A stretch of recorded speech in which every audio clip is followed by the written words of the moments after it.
बोझ से दबे हो।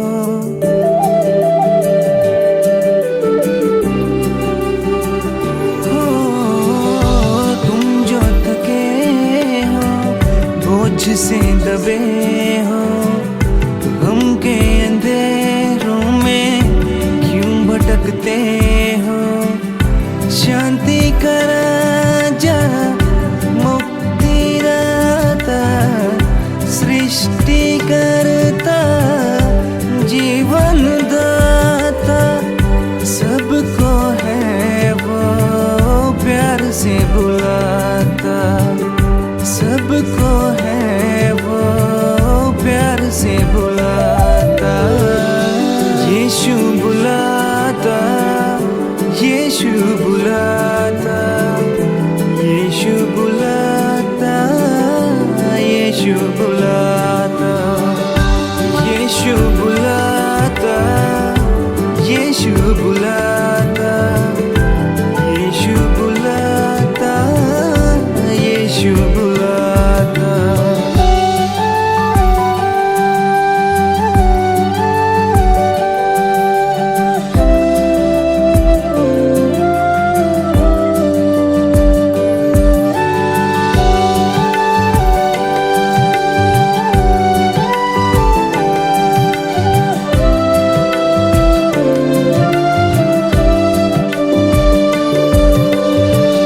सब बेसहारों का है वो सहारा, स्वर्ग पिता जो है वो हमारा।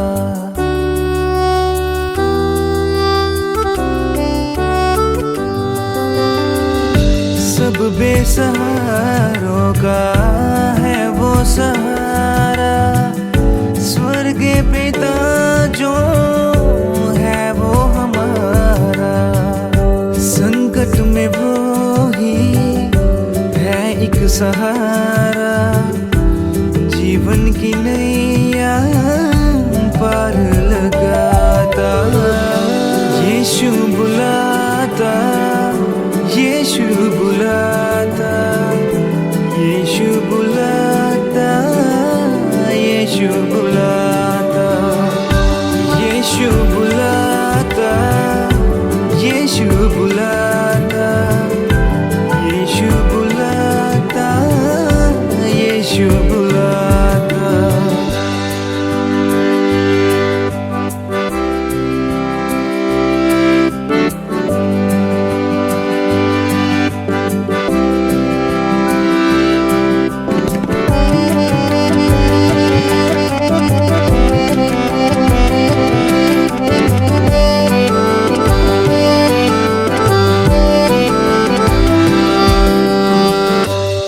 संग रहेगा हरदम तुम्हारे, वो ही उठाएगा सब गम तुम्हारे।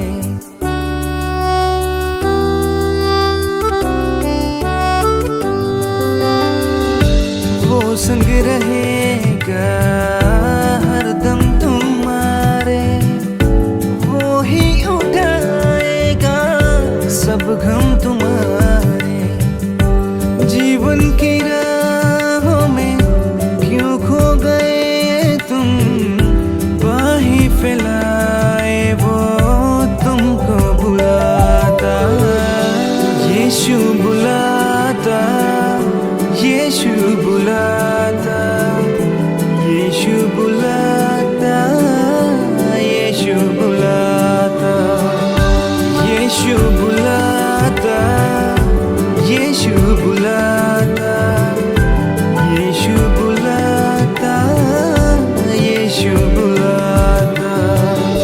तुम जो थके हो, बोझ से दबे हो,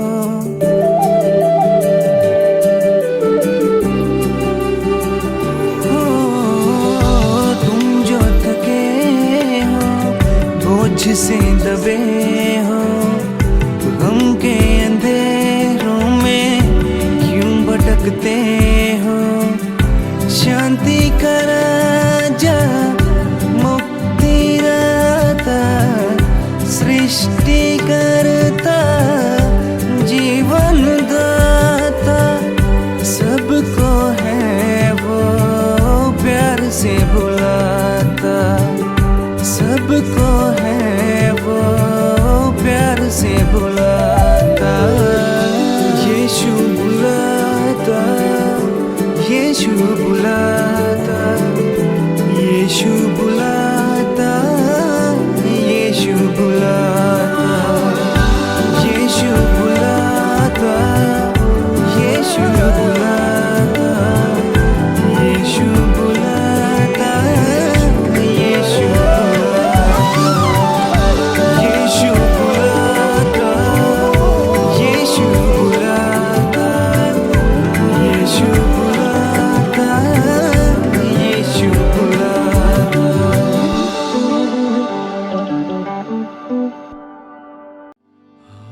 परमेश्वर हम पर अनुग्रह करे और हमको आशीष दे।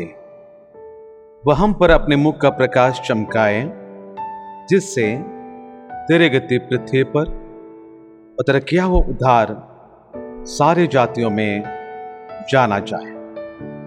आइए प्यारे दोस्तों, हम परमेश्वर के निकट होंगे और आप सभी को मैं आज के आराधना के लिए मैं स्वागत करता हूं, जो अगस्त महीने के आखिरी दिन और अगस्त महीने की आखिरी आराधना है।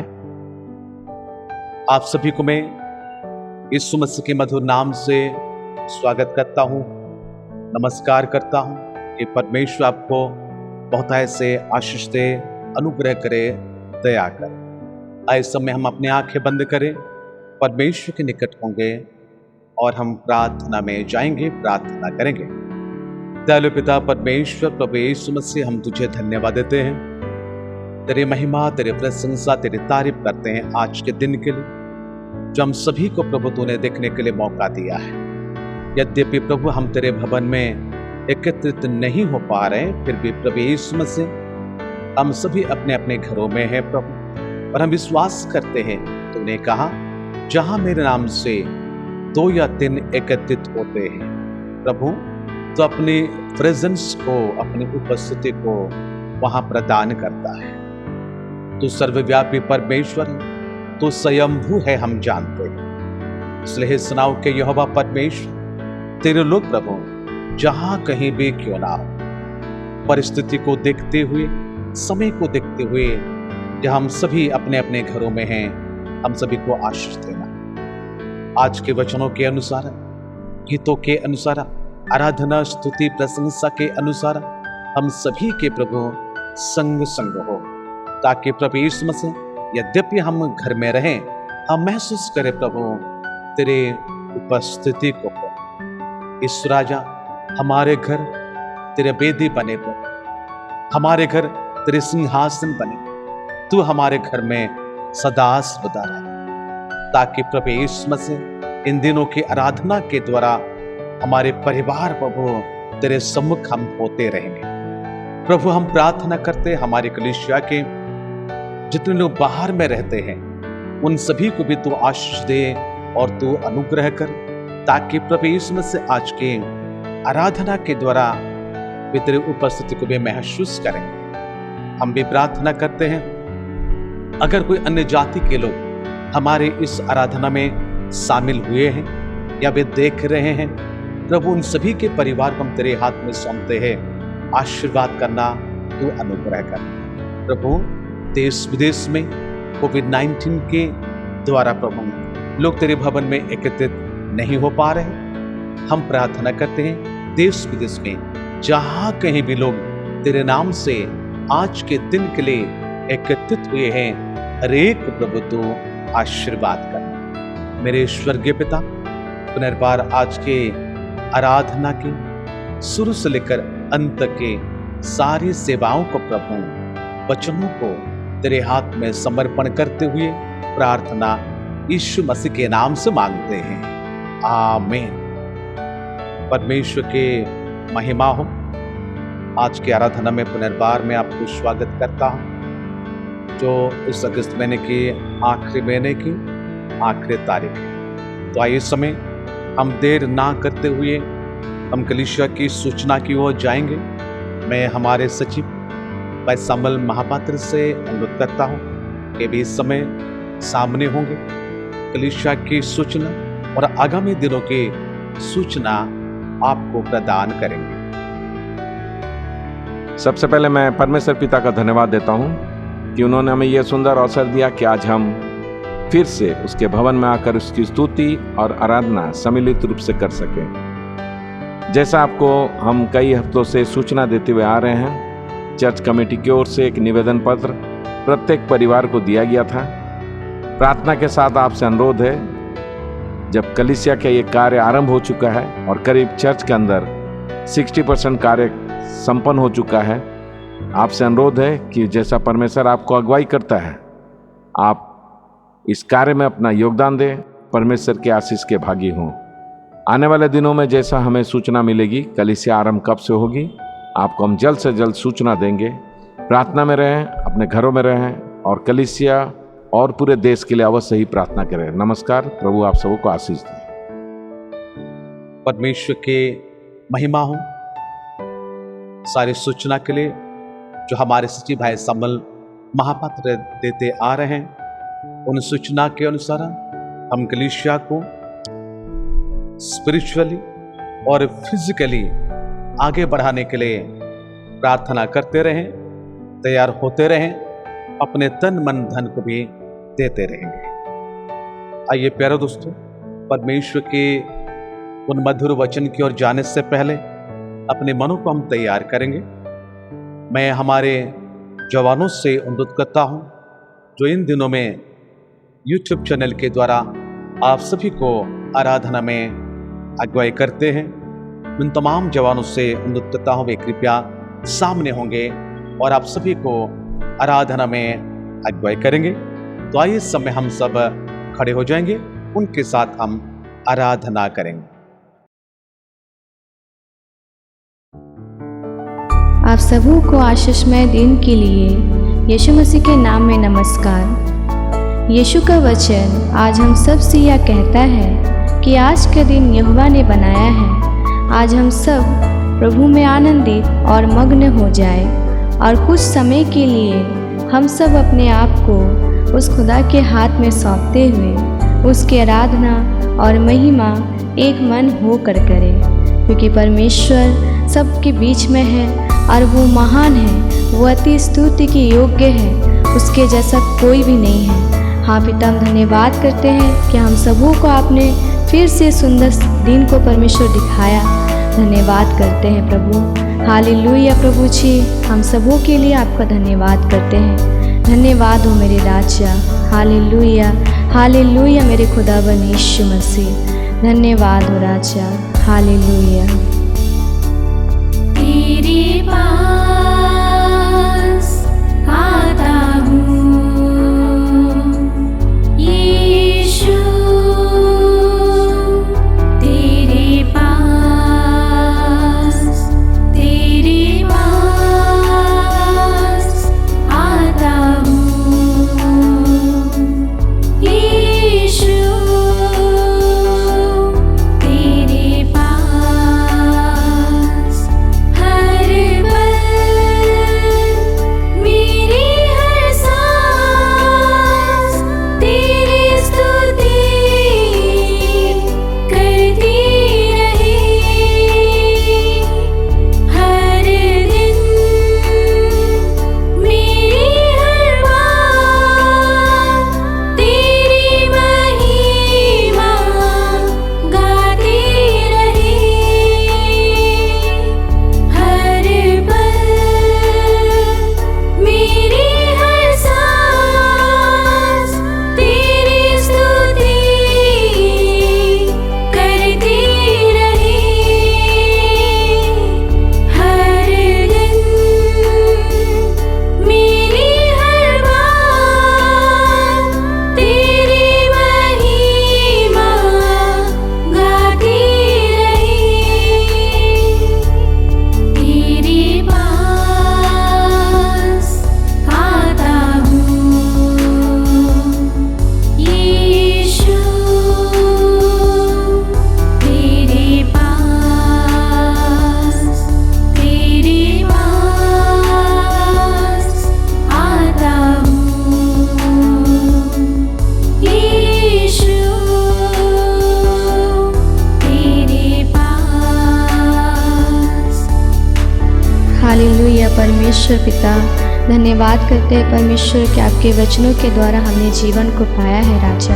और आपका वचन ही हमें कहता है कि क्या ही धन्य है वह जिसका सहायक याकूब का परमेश्वर है और जिसका भरोसा अपने परमेश्वर यहोवा पर है। वह आकाश और पृथ्वी और समुद्र और उनमें जो कुछ है सबका करता है और वह अपना वचन सदा के लिए पूरा करता रहेगा। हालेलुया परमेश्वर। तेरे पास आता हूँ यीशु, तेरे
पिता। धन्यवाद करते हैं मेरे राजा कि आपका वचन के द्वारा हमने जीवन को पा लिया मेरे राजा। और वचन कहता है मेरे खुदावन यीशु कि मैं जीवन भर यहोवा का गीत गाता रहूँगा। जब तक मैं बना रहूँगा तब तक अपने परमेश्वर का भजन गाता रहूँगा। हाँ पिता परमेश्वर प्रभु, आपके वचनों से प्रभु जी आज हमारे हृदय में प्रभु अपनी शांति को प्रभु आपने लाया मेरे राजा। धन्यवाद करते हैं मेरे खुदावन यीशु। इस करुणामय दिन के लिए आपका धन्यवाद करते हैं प्रभु। आज जितने भी लोग प्रभु अपने मुंह को खोलकर परमेश्वर आपका भजन और आपकी स्तुति कर रहे हैं मेरे राजा, उन सबों को देख ले प्रभु जी और उन सबों के जीवन में प्रभु आप अपने अद्भुत कार्य को कर दे मेरे राजा। आज ही प्रभु हर एक को छुटकारा प्रदान कर दे मेरे खुदावन यीशु। हाँ प्रभु धन्यवाद करते हैं प्रभु जी आज के परमेश्वर ये समय को प्रभु हम तेरे हाथों में सौंपते हैं राजा। जैसी प्रभु आपकी इच्छा है प्रभु अपने दास के द्वारा हर एक से बोल और बातचीत कर प्रभु, क्योंकि परमेश्वर वचन के द्वारा प्रभु जी हर एक के मनों से आप बातचीत करता है मेरे राजा। आपका वचन ही है जो हमें सामर्थ देता है, जो हमें बल और शक्ति देता है मेरे खुदावन यीशु। धन्यवाद करते हैं प्रभु जी हम में से हर एक को प्रभु आपने आज देखा है मेरे राजा। हर एक के आंसू को आपने पोंछ दिया है प्रभु जी। धन्यवाद करते हैं प्रभु। सारी बातों को हम तेरे ही हाथों में समर्पण करते हुए प्रार्थना यीशु मसीह के नाम से मांगते हैं, आमीन।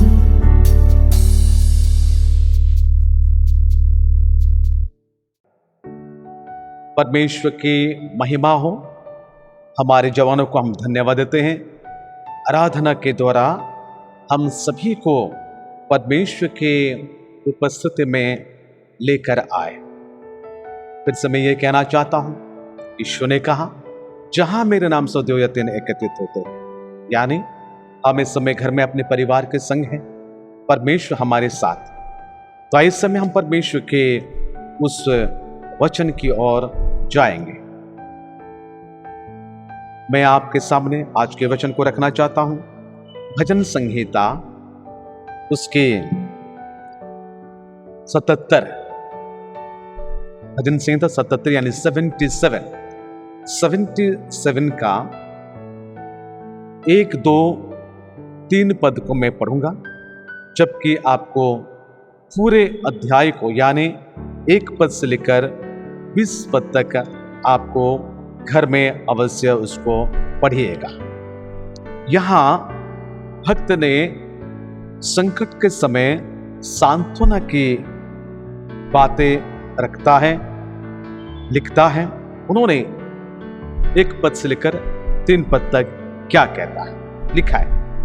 परमेश्वर की दुहाई चिल्ला चिल्ला कर दूं, यानी भक्त कहता है मैं परमेश्वर की दुहाई चिल्ला चिल्ला कर दूंगा, मैं परमेश्वर की दुहाई दूंगा और वह मेरे ओर कान लगाएगा। संकट के दिन मैं प्रभु की खोज में लगा रहा, रात को मेरा हाथ फैला रहा और ढीला ना हुआ। मुझ में शांति आई ही नहीं, मैं परमेश्वर का स्मरण कर करके कराता हूं। मैं चिंता करते करते मूर्छित हो चला। प्यारे दोस्तों, ये आज के वचन है, जबकि हम और कुछ पद को भी हम कवर करने के लिए कोशिश करेंगे। मैं आपको बता देना चाहता हूं, ये महीने के आखिरी दिन है और इतवार के दिन है, यानी रविवार के उपासना के दिन है। तो अगर आप YouTube में अगर जाते हो, देखते हो उस वचन को, तो मैं आपसे ये कहना चाहता हूं आज के दिन के बारे में। आज के दिन इस प्रकार कहा जाता है सारे विश्व के लिए कि दुख जागरूकता का दिवस है, यानी संसार के लोग हर समय दिनवार को पालन करते रहते हैं। हम पहले से ये बता चुके हैं, यानी मदर्स डे होता है, चिल्ड्रंस डे होता है, फादर्स डे होता है, इंडिपेंडेंस डे होता है, रिपब्लिक डे होता है, कई प्रकार के दिन संसार में लोग मनाते हैं। तो आज एक प्रकार के दिन है, यानी दुख को जागरूकता करने का दिवस है। उसको अंग्रेजी में ग्रीफ अवेयरनेस डे कहा जाता है। ग्रीफ अवेयरनेस डे यानी हमारे जो दुख दिल में है उसको सामने लाने का, हमारे जो दर्द जो भीतर में है उसको परमेश्वर के सामने रखने का दिन कहा जाता है। हमारे संकट को परमेश्वर के सामने लाने का दिन है। हमारे डिप्रेशन को परमेश्वर के सामने रखने का दिन कहा जाता है, यानी दुख जागरूकता का दिवस है। अगर आपके पास दुख है जो आप दूसरों के साथ बांटते हैं ताकि आपका दुख हल्का हो जाए, लोग कहते हैं अच्छी बात है, तो हमारे दुख को दूसरों के साथ हम शेयर करें। तो इससे 27 से जो अध्याय या नंबर कहते हैं भजन संहिता को, पहली बात हम परमेश्वर के वचन के अनुसार अगर उसको 3 भाग में हमें विभक्त करना पड़ता है इस शास्त्रांश को। तो पहले शास्त्रांश है, अगर आप पढ़ते हैं 7 पद से लेकर अगर आप 9 पद तक पढ़, सॉरी 1 पद से लेकर 9 पद है, 7 पद से नहीं, 77 अध्याय का 1 पद से लेकर 9 पद तक अगर पढ़ेंगे, उसमें भक्त का इरिटेशन जो होता है डिप्रेशन के कारण, संकट दुख के कारण, वो सारी बातें बताई जाती जो आपके में होता है, आपके परिवार में होता है कि इरिटेशन कैसे हम हो जाते हैं। दूसरा है, अगर आप पढ़ेंगे ये 10 पद से लेकर 15 पद तक अगर आप पढ़ते हैं, 10 पद से लेकर 15 पद तक पढ़ते हैं, तो उन्होंने अपने इंटेंशन के बारे में कहता है। इंटेंशन कि उन्होंने कैसे परमेश्वर को त्याग रहा है, उनके माइंड कैसे हैं और कैसे वो फोकस करता है, परमेश्वर से कैसे फोकस करता है, रिमाइंड करता है, उस बातों को यहां बताया जाता है जो आपका 10 पद से लेकर 15 पद तक। और उसके बाद 15 पद से लेकर अगर आप आखिरी पद तक 20 पद तक पढ़ते हैं, तो यहां भक्त ने कुछ दृष्टांत या उदाहरण या इलस्ट्रेशन की बातें कहता है। पहले 1 पद से लेकर 9 पद तक अपने जीवन के दुख दर्द डिप्रेशन का इरिटेशन के बारे में वो कहता है, और उसके बाद 10 पद से लेकर 15 पद तक अपने इंटेंशन के बारे में वो कहता है जो परमेश्वर के लिए। और आप अगर 16 पद से लेकर 20 पद तक अगर देखते हैं, कुछ उदाहरण, कुछ इलस्ट्रेशन जो परमेश्वर ने इजरायलियों के लिए किया है, आपके परिवार के लिए करेगा, वो बताना वो चाहता है। यानी आज के दिन अगर दुख बताने का दिन है, जागरूक करने का दिन है, या डिप्रेशन का दिन है, या और कोई दुख ताड़ना का दिन है, उस ग्रीफ का दिन है, कष्ट का दिन है, आपको उसको परमेश्वर के सामने रखना है ताकि परमेश्वर आपको आशीष दे। संसार के लोग कहते हैं ये डिप्रेशन कैसा आता है, ये संकट कैसा आता है, ये दुख कैसे आता है। संसार के लोग 4-5 बातों में उसको चिंता करते हैं जो हमारे बाइबल में कुछ बता रहे हैं। 4-5 बातें क्या है? पहली बात है कि इनकार करना, यानी चाहे परमेश्वर के इनकार करें, सत्य की बातों को इनकार करें, अच्छी बातों को इनकार करें। ये अच्छी बातों की सारी बातें इनकार करने के द्वारा हमारी जिंदगी की डिप्रेशन बढ़ जाती है, हमारी जिंदगी के दुख बढ़ जाते हैं। दूसरी बात यह है कि क्रोध करना, बाइबल तो बता रहा है क्रोध ना करना, ऐसी बातें लिखता है, ऐसी बातें लिखी हुई है। इसलिए बाइबल के अनुसार ये संसार के लोग भी कहते हैं कि क्रोध के द्वारा हमारे दुख या डिप्रेशन या तमाम उदास निराश सारी बातें में बढ़ जाती है। तीसरी बात ये क्या कहते हैं मालूम है? सौदेबाजी करते हैं, यानी लेन देन के बातें।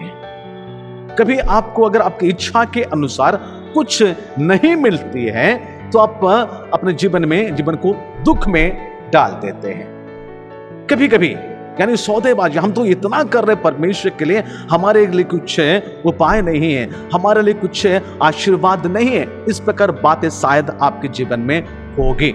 यानी उसको कहते हैं बर्गेनिंग ऑफ लाइफ।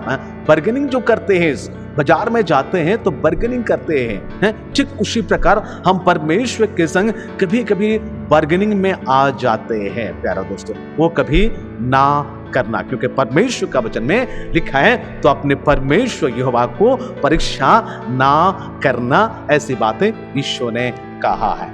और 4 बातें ये कहते हैं संसार के लोग, ये दुख जो भरकर हमें आ जाता है, ये डिप्रेशन के कारण।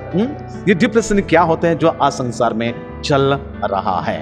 आज संसार में देखते हैं कई प्रकार की बातें हमें डिप्रेशन को लेकर आ जाता है, और वो डिप्रेशन जब बढ़ जाती है, इंसान के दुख दर्द अतिरिक्त हो जाती है।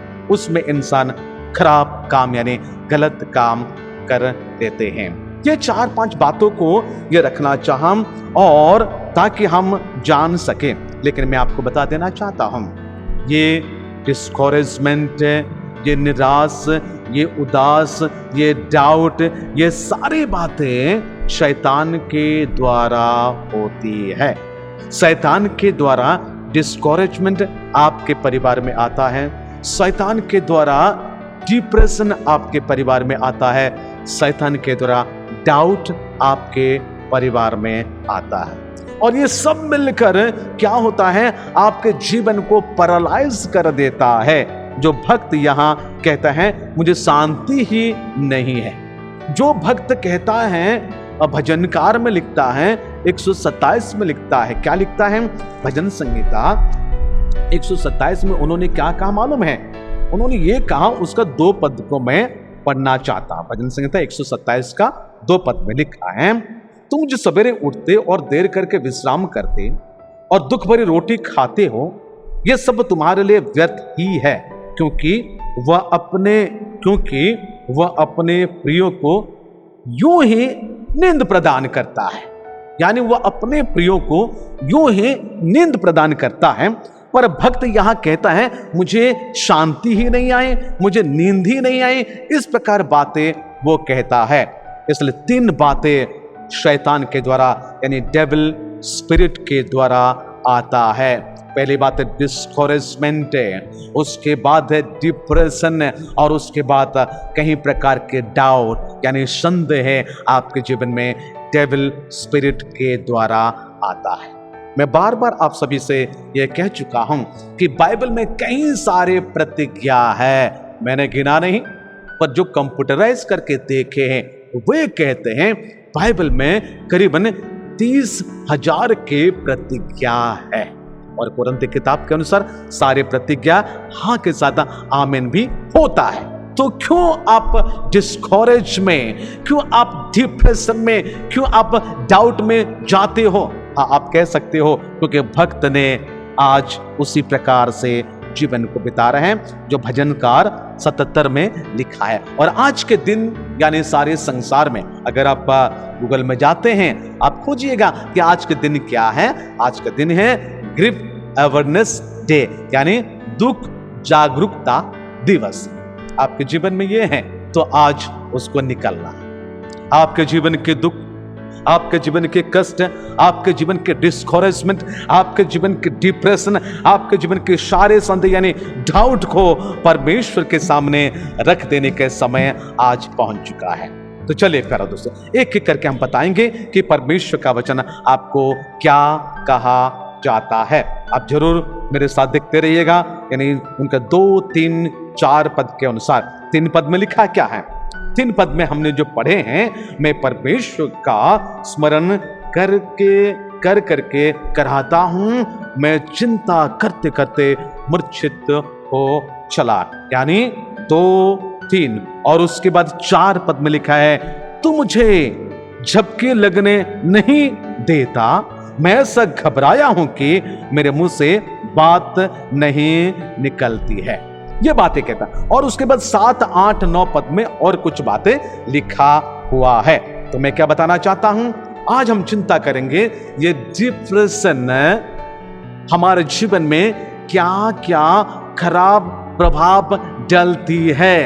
Depression affect us in all our, क्या है, हमारे जीवन के कुछ 4 महत्वपूर्ण बातों को वो प्रभाव डालती है। मैं उसको बताना चाहता हूं किस किस में, कौन कौन चीजों में ये डिप्रेशन, ये दुख जो आज के दिन है डालती है और इंसान को खराब करती है।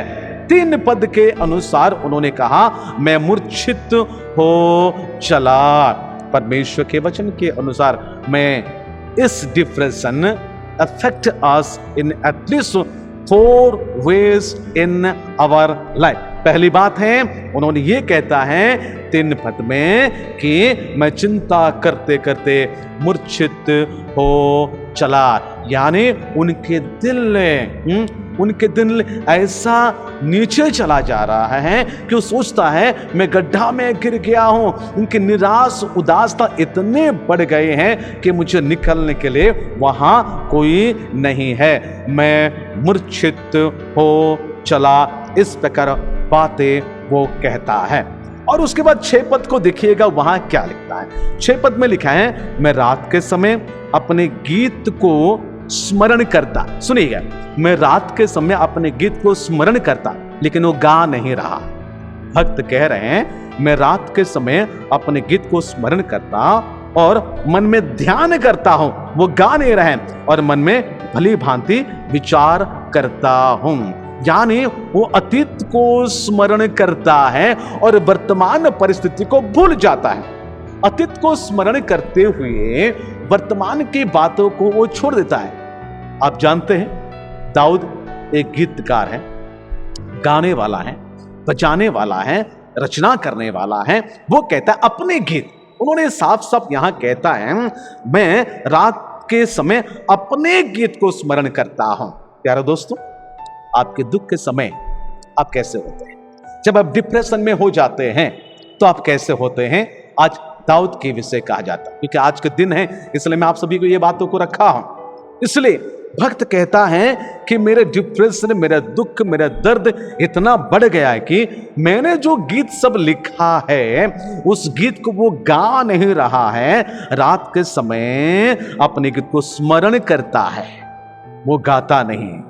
मन में ध्यान करता है, वो गाता नहीं। मन में भली भांति विचार करता है, पर उस गीत को गाता नहीं जो उन्होंने परमेश्वर के महिमा के लिए रचना किया था। जी हाँ प्यारे दोस्तों, कहने के बात यह है कि हर समय परमेश्वर की स्तुति और आराधना करें, परमेश्वर की महिमा करें। हर सर्कमस्टेंस में, in every situation, in every circumstance हमें परमेश्वर को धन्यवाद देनी चाहिए, उसकी स्तुति आराधना करनी चाहिए। लेकिन ये दाऊद को भी क्या करें, ये दुख दर्द उसको पकड़ रहा है।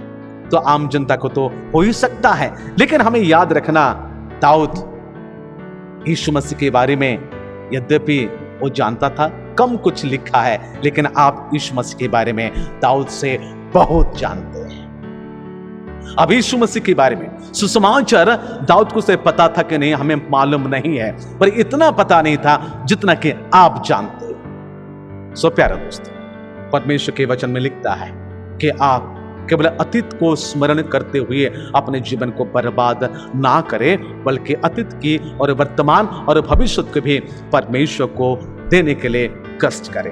मैं 4 पद को आपके सामने रखना चाहता हूं। 4 पद में तीसरी बात हम देखते हैं। तीसरी बात क्या लिखा है? तू मुझे झपकी लगने नहीं देता, मैं ऐसा घबराया हूं कि मेरे मुंह से बात नहीं निकलती है। यानी डिप्रेशन हमें क्या करता है? हमारे दिल को दबा देता है, हमारे चित्त को दबा देता है 3 पद के अनुसार, और उसके बाद 6 पद के अनुसार हमें उठा देता है। रात को वो स्मरण करता है, गीत नहीं गाता है, ध्यान करता है, गीत नहीं गाता है, भली बात विचार करता है, गीत नहीं गाता है। रात की बेचैनी उनको हो रही है। तीसरी बात उन्होंने 4 पद में किया है कि ये डिप्रेशन, ये दुख, ये दर्द मेरा नींद को चुरा कर ले जाता है। ध्यान से सुनिएगा, जो प्रभु के पास नहीं आते हैं डिप्रेशन में चले जाएंगे, जो प्रभु के पास नहीं आ जाएंगे डिस्करेज में चले जाएंगे, जो प्रभु के पास नहीं आते हैं आपके जीवन में कई प्रकार के डाउट उत्पन्न हो जाएंगे। और 4 पद में क्या लिखता है? तो मुझे झपके लगने नहीं देता है। यानी ये आग के जो है वो गिरता नहीं है, झपकी नहीं ले पाता है, यानी आंख खुला रहता है रात के समय। चिंता कीजिएगा, ये सही में होता कि नहीं है हमारे जीवन में? ये जरूर होता है। लेकिन प्यारे दोस्तों, बाइबल बता रहे हैं अपनी आंखें पर्वतों की ओर उठाकर देखना। भक्त उसी भक्त ने कहा भजनकार 121 में, मैं अपनी आंखें पर्वतों की ओर लगाऊंगा, लेकिन उस भक्त को रात के समय झपकी नहीं आती है, यानी रात के समय आंख खुला रह रहे हैं, जबकि रात के समय आंख बंद होना चाहिए।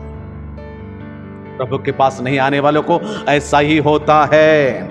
बाइबल बता रहे हैं वह अपने प्रियों को, अपने भक्तों को यूं ही नींद प्रदान करता है, लेकिन यही भक्त के जीवन में आज झपकी नहीं आ रहे, उनकी आंख खुला खुला रह रहे हैं। कहता है तू मुझे झपकी लगने नहीं देता है। नींद की बात तो दूर की बात है, जब झपकी ही नहीं आता है तो नींद कहां से आएगा। आपकी डिस्करेजमेंट, आपकी डिप्रेशन, आपके डाउट दिन की अपेक्षा रात में बढ़ जाती है। दिन की अपेक्षा रात में बढ़ जाती है, यानी दुख, दर्द, बीमार, कष्ट रात में बढ़ता है करके लोग कहते हैं। तो प्यारा दोस्तों, अगर रात के समय बढ़ जाती है दिन की अपेक्षा, ये डिप्रेशन भी, ये डिस्करेजमेंट भी, ये डाउट भी रात के समय बढ़ जाती है। इसलिए भक्त यहां कहता है क्या है, तू मुझे झपकी लगने नहीं देता है, यानी उनकी आंख खुली रहती है, आंख बंद नहीं हो रहा है। उसके बाद नीचे क्या लिखता है, 4 पद के नीचे लिखा है, मैं ऐसा घबराया हूं कि मेरे मुंह से बात नहीं निकली है। बड़ी अजीब सी बात यहां भक्त ने कहता है। क्या कहता है? वो कहता है रात के समय मुझे झपकी नहीं आती है, यानी नींद नहीं आती है, नींद खुला रहता है। तो रात के समय उनकी आंख खुली रह रही है, पर बाइबल बता रहे हैं मैं ऐसा घबराया हूं कि मेरे मुंह से बात नहीं निकलती है, यानी मुंह बंद आंख खुला। परमेश्वर के निकट नहीं आने वालों को ऐसा ही होगा। आज मैं हूं, मेरे परिवार और आपके परिवार को भी मैं कहना चाहता हूं कि depression affect us in at least 4 ways, यानी हमारे जीवन के, हमारे नींद को वो उड़ा लेता है, हमारी आंख खुलकर रह जाती है और हमारे मुंह बंद हो जाती है। रात के समय परमेश्वर के लोगों से कहा जाता है कि आपकी आंख बंद होनी चाहिए, आपको अच्छी नींद आनी चाहिए, लेकिन यहां कहा जाता है कि रात के समय उनकी आंख खुला रह रहे हैं और मुंह बंद हो रहा है। लिखा है मुंह से बात नहीं निकलती है। तो परमेश्वर के लोग ध्यान दीजिएगा, ये क्यों ऐसा हो रहा है। यानी पहली बात है मैं आपको बताना चाहता हूं, the common cause of depression, यानी ऐसा क्यों हो रहा है। कुछ अल्प बातों को मैं बता देना चाहता हूं कि परमेश्वर के लोग क्या क्या कहता है। लिखा है 2 पद में, क्यों उनकी आंख खुला रह रहे हैं और मुंह बंद हो जाता है, जबकि आंख और मुंह बंद रहना चाहिए। आंख तो विशेष करके बंद रहना चाहिए, चाहे मुंह खुला भी तो रह जाए रात के समय, आप सोते समय कुछ प्रॉब्लम नहीं है, लेकिन आंख तो बंद रहना चाहिए। लेकिन उनकी आंख खुला रह रहे, मुंह बंद होकर रह रहे, क्यों? कारण क्या है? देखिए 2 पद में वो क्या कहता है। 77 का 2 पद में लिखा है, संकट के दिन मैं प्रभु की खोज में लगा रहा, रात को मेरा हाथ फैला रहा और ढीला ना हुआ, मुझ में शांति आई ही नहीं।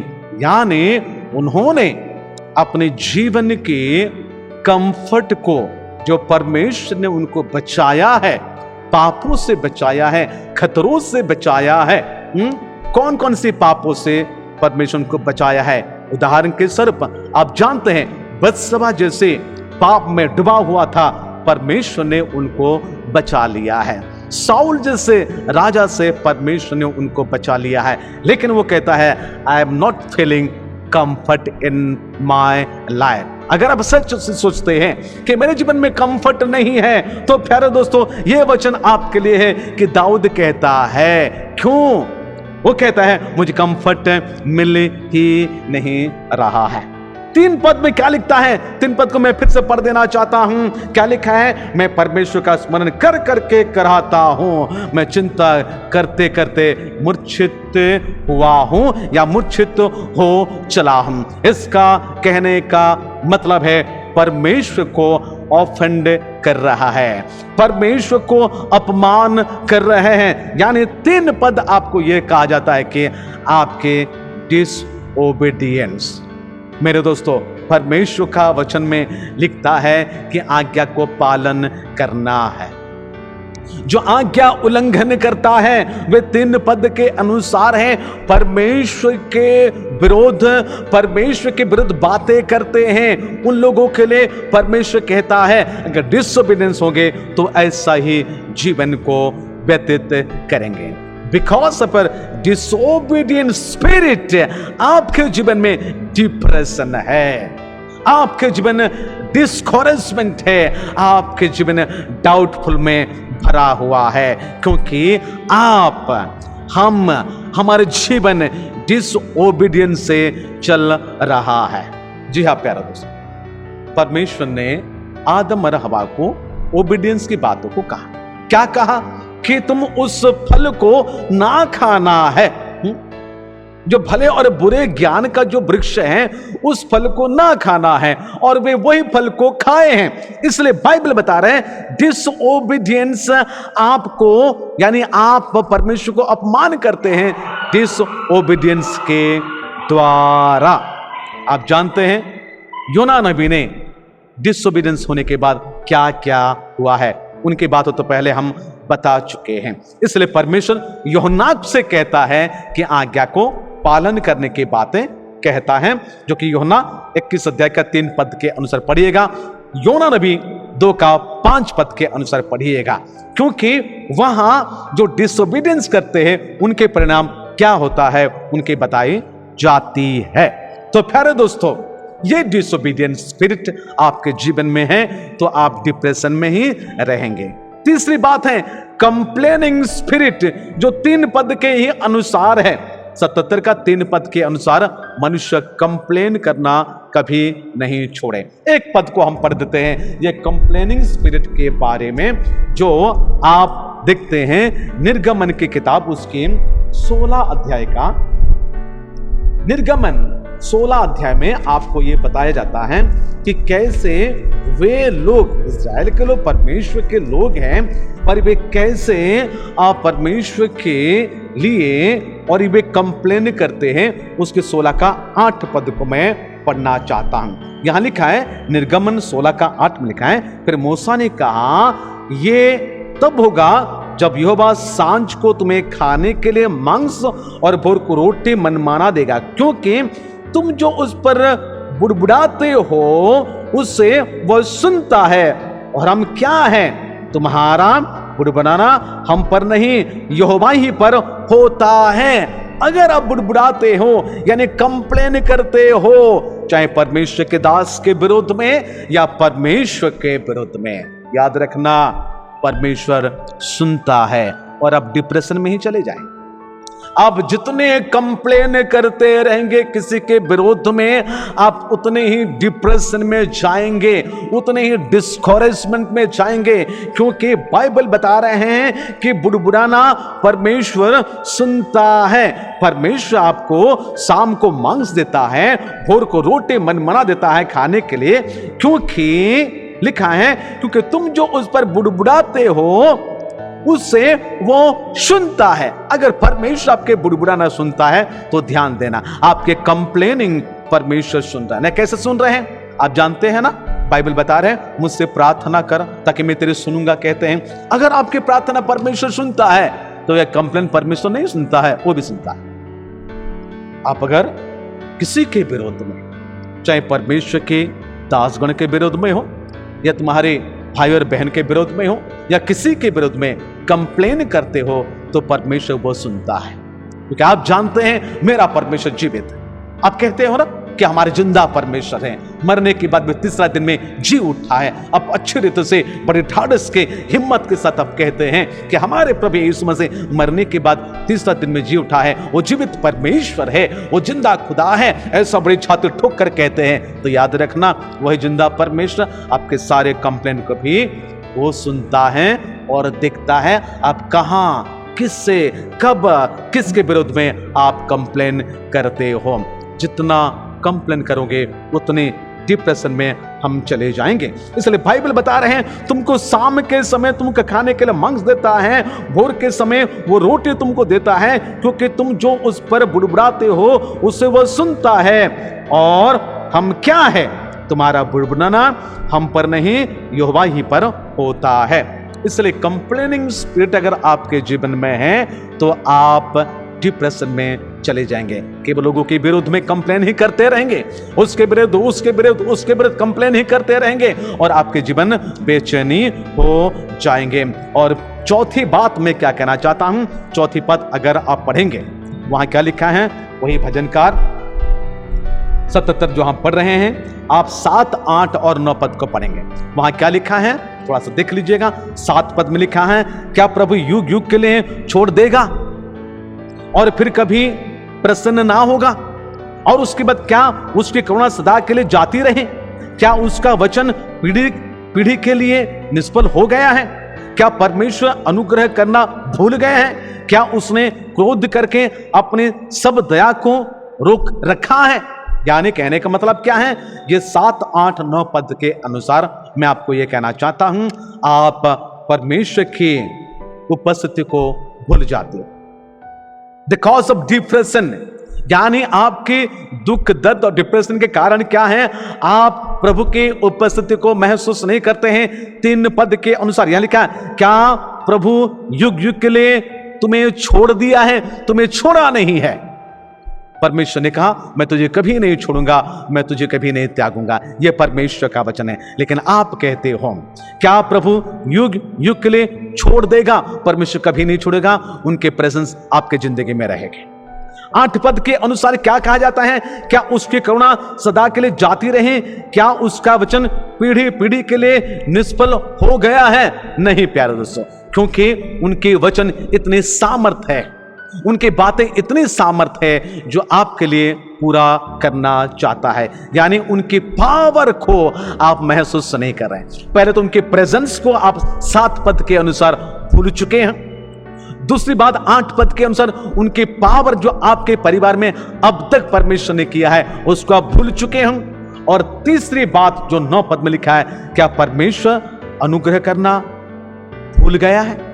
जो कुछ भी परमेश्वर के प्रोविडेंस से आपके लिए प्रोविजन है, जो आपके लिए जो कुछ भी परमेश्वर ने आपको दिया है, प्रोविजन आपके लिए किया है, क्या आप उसको भी भूल गए हैं? यानी डिप्रेशन के मेन कारण है हम परमेश्वर के प्रेजेंस को भूल जाते हैं, हम परमेश्वर के पावर को भूल जाते हैं। 8 पद के अनुसार, 9 पद के अनुसार परमेश्वर के प्रोविजन को हम भूल जाते हैं, जो अब तक आपके लिए, आपके परिवार के लिए, मेरे लिए उन्होंने करके दिया है। तो प्यारे दोस्तों, आज वो दिन है, दुख जागरूकता के दिवस है, 30 अगस्त। इसलिए ये वचन को मैंने चुना है। आने वाले दिनों में भी इसका और कुछ अंश को लेकर मैं आपके पास आऊंगा, ताकि आपके जीवन की डिप्रेशन, आपके जीवन की डिस्करेजमेंट, आपके जीवन की डाउट यीशु मसीह के सामर्थ्य से, यानी उनके प्रेजेंस के द्वारा, उनके पावर के द्वारा जाती रहे और आप परमेश्वर के बंदे होकर सदा सर्वदा जीवन को व्यतीत करें। परमेश्वर आप सभी को बहुत ऐसे आशीर्वाद करे। आइए हम छोटे से प्रार्थना करेंगे। सभी अपने अपने स्थानों में खड़े हो जाएंगे। हम सभी अपने अपने स्थानों में खड़े हो जाएंगे। आज आपकी जिंदगी में जो कुछ भी दुख दर्द है, आज प्रभु यीशु के सामने उसको जागरूक कर दीजिएगा, क्योंकि आज के तारीख है, आप देख सकते हैं कि दुख जागरूकता के दिवस। अगर ऐसा ही है, आपके जीवन में कई प्रकार के ग्रिप्स है, यानी दुख दर्द है, और उसके साथ ही साथ डिप्रेशन है, डिस्करेजमेंट है, डाउट है, ये सारी बातों को आज परमेश्वर के हाथ में समर्पण करें। आए समय अपनी आंखें बंद रहे, आपके दुख दर्द को, आपके डिप्रेशन को परमेश्वर के हाथ में दे दीजिएगा, अपने हाथों को ऊपर उठाइएगा। मैं आपके लिए प्रार्थना करना चाहता हूं ताकि आपके जीवन की ये सारी बातें आने वाले दिनों में जाती रहे। जब आप नवी महीने में प्रवेश करेंगे, यानी कल जब सितंबर में प्रवेश करेंगे, ये डिस्करेजमेंट आपके जीवन से, आपके परिवार से चले जाए, आपके जीवन से ये डिप्रेशन और ये डिस्करेजमेंट, ये डाउट चले जाए, ताकि किसी के ऊपर भी आप डाउट ना करें और डिप्रेशन में ना रहें, डिस्करेज होकर जीवन को ना बिताएं, क्योंकि आपके प्रभु यीशु मसीह सामर्थ्य है आपको उसके उभार कर ले आने के लिए। कल प्रवेश करने से पहले अपने हाथ को ऊपर उठाइएगा। मैं आपके लिए प्रार्थना करना चाहता हूं।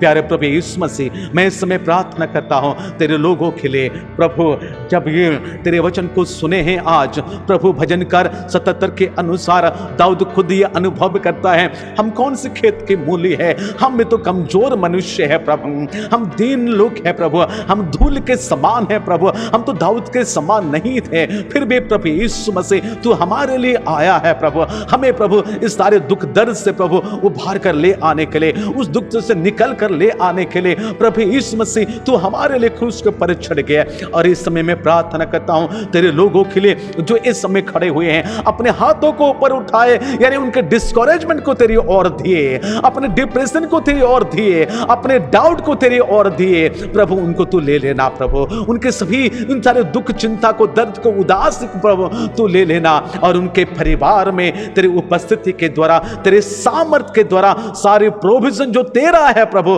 तो उनको प्रदान करना। हाँ प्रभु, तो हरी हरी चराय में चराने वाला परमेश्वर है, तेरे लोगों को तू चराते जाना प्रभु, तेरे लोगों को तू लेते जाना प्रभु, तेरे लोगों की नींद कभी खराब ना हो प्रभु। भजनकार तो ने कहा है प्रभु, अपने प्रिय को यूं ही नींद प्रदान करता है, फ्री गिफ्ट में नींद प्रदान करता है। तेरे लोगों के हाथ को तू देख रहे हैं, उन सभी को तू आशीष दे, तू अनुग्रह कर, छोटे से लेकर बड़े तक सभी के संग संग तो होना, ताकि कल से प्रभु परिवार में रौनक आ जाए, कल से प्रभु परिवार में आनंद आ जाए, कल से परिवार में प्रभु खुशियां आ जाए, कल से परिवार के चेहरे प्रभु बदल जाए। प्रभु रोग बीमार में रहने वालों को हम तेरे हाथ में सौंपते हैं प्रभु, उनको तो आशीष दे, तो चंगा कर दे प्रभु। चाहे जो कोई भी बीमार क्यों ना हो, वो डाउट ना करे, संदेह ना करे, बल्कि वो विश्वास करे, उनके विश्वास के द्वारा तो उनको चंगा करेगा। हम प्रार्थना करते हैं प्रभु, हमारे कलीसिया के पूरे परिवार को तो आशीर्वाद कर, तो अनुग्रह कर, बुजुर्ग माता पिता को तो आशीष देना, जवानों को तो आशीष दे, ताकि इस लॉकडाउन के दौरान, इस कोविड-19 के दौरान वे अपने मार्ग को खराब ना करे, बल्कि तेरे उपस्थिति में वे जीवन यापन कर सके। रोजगार करने वालों को भी तू आशीष दे, जो बेरोजगार हो चुके हैं, हो गए हैं, उन सभी को भी तो आशीर्वाद करना, सारे प्रोविजन प्रभु तू उनके लिए प्रदान कर दे। हम प्रार्थना करते पिता परमेश्वर, इस समय इस कोविड-19 से कहीं होने शिकार हो गए प्रभु, हर दिन प्रभु हजारों के मात्रा से प्रभु कोविड से लोग आ रहे हैं प्रभु, इसमें से कहीं लोग चले जा रहे हैं। हम प्रार्थना करते हैं उन तमाम परिवारों के लिए, चाहे मसीह हो या गैर मसीह हो, उनके परिवार को तो सांत्वना तो प्रदान करना प्रभु यीशु मसीह। हम प्रार्थना करते हैं प्रभु, हमारे देश को प्रभु इस कोविड-19 से प्रभु तो कंट्रोल कर देना, ताकि प्रभु यीशु मसीह हमारे शिक्षा अच्छी रीति से चलेगी, हमारे रोजगार अच्छी रीति से चलेगी, हमारे सरकार अच्छी रीति से चलेगी, हमारे ट्रांसफर अच्छी रीति से चलेगी, ट्रैवल्स अच्छी रीति से चलेगी, सारी बातें अच्छी रीति से चलेंगी, और लोग प्रभु चैन से जी पाएंगे, डिप्रेशन में नहीं जाएंगे, डिस्करेजमेंट में नहीं जाएंगे। हमारे देश को डिप्रेशन से तो बचा लेना, डिस्करेज से बचा लेना, क्योंकि ये कोरोना हम सभी को, देशवासियों को, सारे संसार के लोगों को ऐसा करके लेते जा रहे हैं प्रभु। तो हमें सुरक्षा तो प्रदान करना, देश विदेश के लोग प्रभु, देश विदेश के साइंटिस्ट, डॉक्टर्स प्रभु, और प्रभु इस कोविड-19 के वैक्सीन को निकालने के प्रयास में हैं, उन सभी की बुद्धि को तू बढ़ा देना, तेरे अनुग्रह तो कर दे, तेरा दया तो कर दे, तेरे कृपा तो कर दे, ताकि पृथ्वी के लोग बच जाएंगे इस कोविड-19 से, और वे तेरे पास आएंगे, तेरे क्रूस के पास आएंगे, तेरे क्रूस के नीचे जो उद्धार है, जो विजय है प्रभु, वे देख पाएंगे, जान पाएंगे कि तू चंगा करने वाला परमेश्वर है, तू चंगा करने वाला परमेश्वर है। हम जानते हैं तेरा नाम यहोवा राफा है। ये प्रभु सारी बातों के तो संभव तो कर देना मेरे जीवित परमेश्वर। पुनर्बार तेरे लोग जो खड़े हैं उनको, उनके परिवार के मुखिया, परिवार के छोटे बच्चे और प्रभु परिवार के बुजुर्ग माता पिता को और हमारे परिवार के लोग जो बाहर में रहते हैं उन सभी को, कलीसिया के पूरे संस्था को, कमेटी भाइयों को, महिला समिति को, उद्योग समिति को, संडे स्कूल कमेटी, टीचर, बच्चे, हर एक प्रभु में तेरे हाथ में समर्पण करते हुए प्रार्थना यीशु मसीह के नाम से मांगते हैं, आमीन। हम सब मिलकर एक ईश्वर में हम प्रभु की प्रार्थना करेंगे। हे हमारे पिता, तू जो स्वर्ग में है, तेरा नाम पवित्र माना जाए, तेरा राज्य आवे, तेरी इच्छा जैसे स्वर्ग में पूरी होती है वैसे पृथ्वी पर भी। हमारे दिन भर को आज में दे, और जिस प्रकार हमने अपने अपराधों को क्षमा किए हैं वैसे तू भी हमारे अपराधों को क्षमा। हमें परीक्षा में ना ला, परंतु बुराई से बचा, क्योंकि राज, पराग, महिमा सदा तेरी है, आमीन। ईश्वर पिता परमेश्वर का प्रेम, पुत्र प्रभु यीशु मसीह का अनुग्रह, पवित्र आत्मा की शांति, शक्ति, सहभागिता हम सबों के साथ, विश्वव्यापी मंडली के साथ, हमारे प्यारे प्यारे मंडली के साथ सदा सर्वदा होती रहे, आमीन। सबको जय मसीह की। प्रभु आप सभी को आशीष दे। हम प्रार्थना करते रहें ताकि परमेश्वर की इच्छा के अनुसार हम परमेश्वर के भवन में एकत्रित होकर परमेश्वर स्तुति और आराधना करेंगे। परमेश्वर आप सभी को आशीष दें। सभी को नमस्कार।